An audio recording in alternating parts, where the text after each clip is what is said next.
Your Excellency, Most Reverend Charles John Brown, Apostolic Nuncio sa Pilipinas, Reverend Monsignor Rolly de la Cruz, ang ating minamahal na Rektor, mga kapatid na pari at diakono, mga madre, mga minamahal kong kapatid kay Kristo.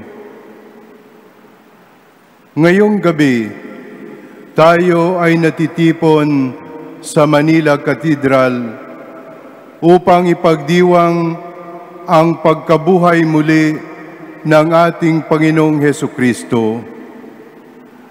Binabalik-balikan natin ang araw ng kagalakan kung kailan bumangon si Kristo mula sa mga patay, nagtagumpay laban sa kasalanan at kamatayan at nagdulot ng bagong buhay sa lahat ng naniniwala sa Kanya.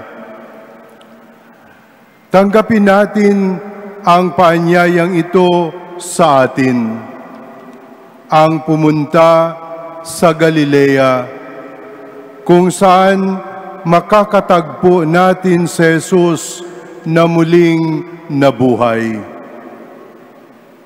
Ano bang ang ibig sabihin ng pagpunta sa Galilea? Sabi ni Pope Francis, ang pagpunta sa Galilea ay pagsisimulang muli. Para sa mga alagad, ito ay pag-uwi sa lugar kung saan sa unang pagkakataon kanilang nakatagpo si Jesus at tinawag silang sumunod sa Kanya. Ang Galilea, ang lugar ng unang pagtatagpuan, unang pag-iibigan. Tila sinasabi ni Jesus sa mga alagad, balikan natin ulit yung sinimulan natin. Magsimula tayong muli. Gusto kong sariwain ang pagsasama natin sa kabila ng lahat ng mga pagkakamali. Sa Galilea, mamamangha tayo sa walang hanggang pagmamahal ng Panginoon na kayang lumikha ng bagong landas kahit sa mga daan kung saan binigo natin siya. Kaya nga, ang pagpunta sa Galilea at pagtahak ng bagong landas sa direksyon papalayo sa libingan. Sa banal na gabi na ito, ipinagdiriwang din natin ang sakramento ng binyag, kung kailan ang bawat Kristiyano ay nakikilahok sa kamatayan at muling pagkabuhay ni Jesus. Sa binyag, namamatay tayo sa ating lumang sarili at nabubuhay tayo kasama si Kristo sa bagong buhay.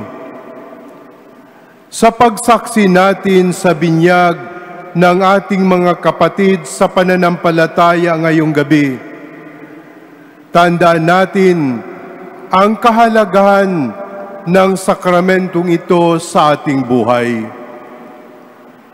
Ang binyag ay hindi lamang isang ritual o tradisyon.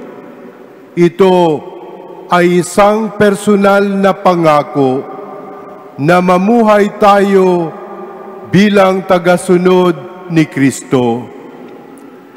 Ito ay isang pangpublikong pagpapahayag na pumipili tayo na maging bahagi ng komunidad ng pananampalataya at handang maglakbay sa pananampalataya kasama ang ating mga kapatid kay Kristo. Sa pamamagitan ng binyag, tayo ay sumasama sa katawan ni Kristo at naging mga miyembro ng Kanyang simbahan. At habang tinutunghayan natin ang liwanag ng kandila ng Paskwa, ipinapaalala rin sa atin ang kapangyarihan ng liwanag ni Kristo. Ito ay nagpapakita ng tagumpay ng buhay sa kamatayan, at ito ay naglilingkod bilang sagisag ng pag-asa at pagbabago para sa ating lahat. Sa pamamagitan ng binyag, tayo ay nagkakaisa kay Kristo sa Kanyang kamatayan at muling pagkabuhay. At tayo ay tinatawag na makibahagi sa Kanyang misyon upang magdala ng liwanag sa mundo.